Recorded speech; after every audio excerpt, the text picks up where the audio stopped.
You must be here for the ecology video. But as you can tell, I'm naked. I actually haven't started recording yet, so you can just wait out there for 5 minutes. Love you, Neil. Hey there, Neil. Thanks for waiting. Follow me.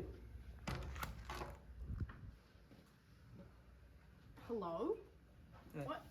How are you in my room? The fantail, also known as the pea waka waka, What are you also talking known about? as a Ripidura voluminosa. It's a small bird known for its large fan tail and its distinctive cheep cheep. Can you get out of my room? They breed seasonally from October to February and lay in clutches of 4 and sometimes 5. Okay? They do that to avoid predation and help with survival of the offspring, because some die along the way. Are you actually real? Can you shut up? They're predated on mostly by, let me think. Oh, possums, stoats, and ferrets. The usual suspects. And they also, its broad diet of small insects help it with its survivability, as when the environment changes and deforestation happens, some small insects actually begin to thrive, creating more food for the fantail. Did you know that? Do you know what privacy is? No. Hey, just here to say some things about fantails I forgot to mention in the last clip. Fantails are monogamous when mating. Fantails occur widely from Northland to Stewart Island, and on some islands of the Chatham Group. And one technique they have when searching for food is to follow around larger animals like humans, and eat the insects that are disturbed by the movement of the larger animals. See ya. G'day guys, here again, here to talk about the flax, but I actually didn't do any research on it, so we got a bit of a professional coming in to give us a bit of a chat. G'day, Max, here to talk about the flax, or the harakiki. It's a tall green plant with sword-shaped leaves.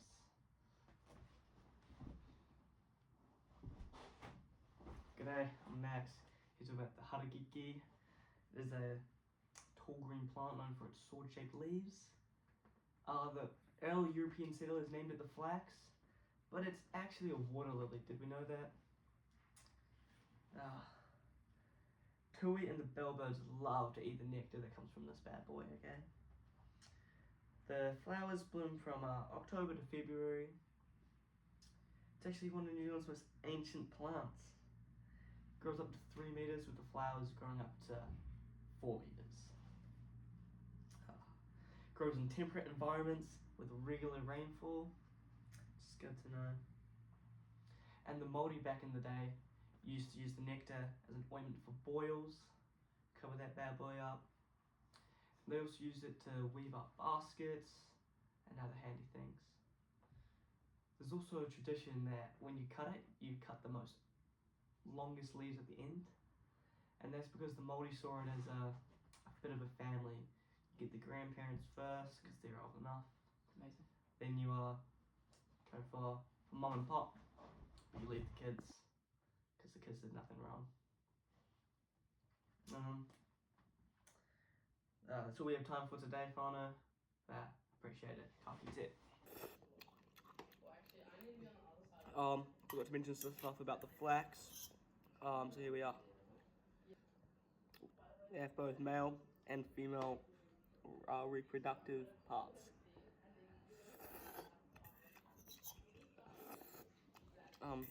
They're mostly pollinated through birds that eat the nectar. They're not threatened as a species, although they do face threats from yellow leaf disease. There are 2 types of flax. There's the normal common flax, and then there's mountain flax. The mountain flax really grows past 1.6 meters tall, and it is more floppy, and they only grow in high altitudes or coastal lines.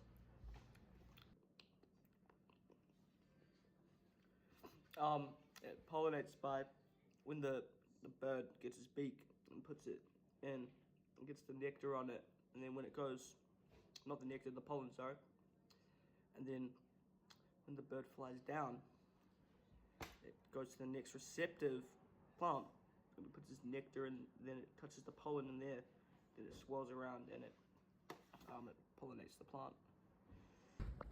Flynn, come here. Come here. Flynn. I've got no shoes on, man. It's wet outside. The like Fior, roamed. also known as the blue duck. Known for living on fast, clean-flowing waters, and Where did you get that spotlight from? Bunnings. Was it blind? There are actually under 3,000 left. That's actually rarer than some species of kiwi. The reason there are so little of them is for a multitude of reasons. One being, like me, they have a lot of difficulty mating as they're more male than female feel. They have some disturbances, mainly during the breeding season, with a lot of whitewater kayakers, some rafters. I can't say. Yes. Feel actually translates to whistle in Māori. It does.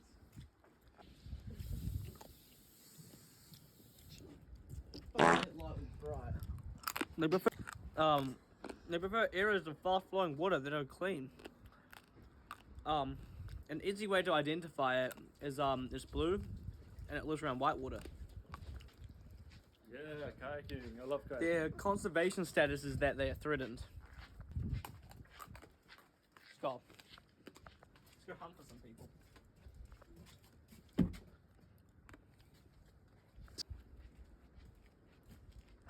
Let's go track some people down. You seen Obi?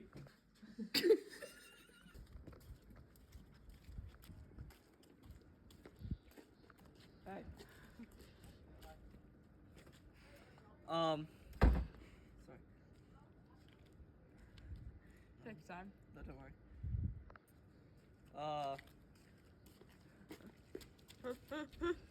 From a lot of habitat loss.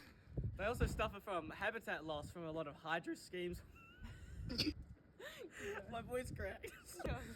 And a lot of predation, a lot of stoats, and other animals, and a lot of other animals come and eat the eggs from the nest. I feel kind of like Yeah. betrayed right now.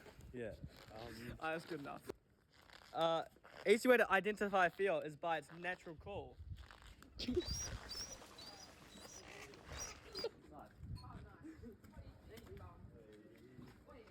They nest along the riverbanks in shallow twig grass and downline scrapes and caves, under riverside vegetation in log jams, dried punga fronds, and toitoi. Pasta?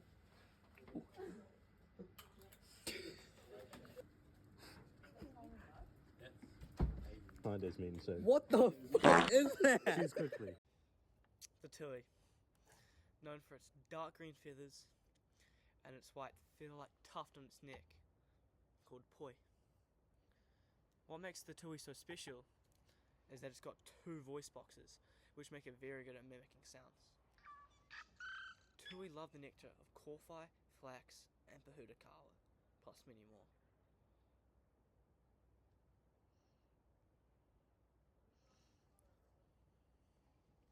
They also eat fruit, honeydew, and cicadas.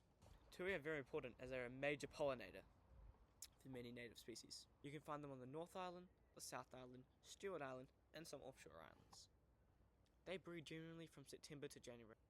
Females build the nest, clutches contain around 2 to 4 eggs, and females incubate the eggs.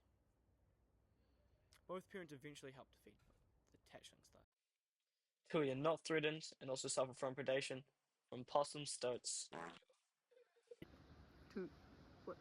Remu are a podocarp that can go up to 60 meters tall and have a lifespan of 700 years.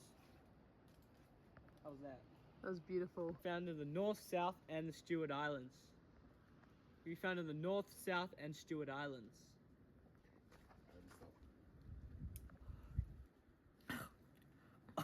the tips were used back in the day to make the first native beer by Maori. Another great way to identify it is by its long, hard, straight wood. Great way to identify it is by its long, small, spiky leaves.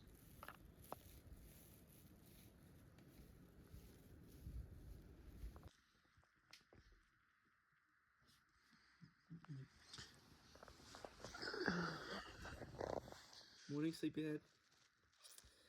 Did you know the northern and southern rata aren't threatened?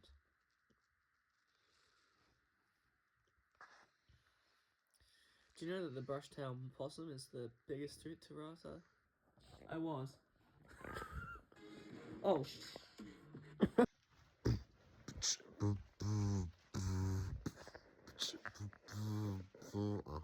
Rata aren't threatened. The brush-tailed possum is actually the biggest threat to rata, as they eat the buds, the leaves, and even the shoots sometimes, which can kill the entire tree. Rata is also known well through TVP for her great kayaking and lovely personality. They thrive in high rainfall areas. The nectar supports birds such as the tui and the kaka. Green the leaves.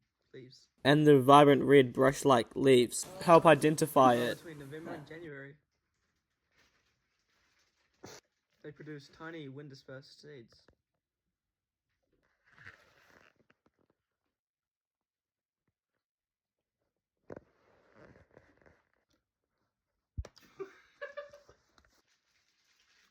Forest building and road clearance. Making clearance for roads and forestry development has had a major impact on the rata. So boom and make it boom.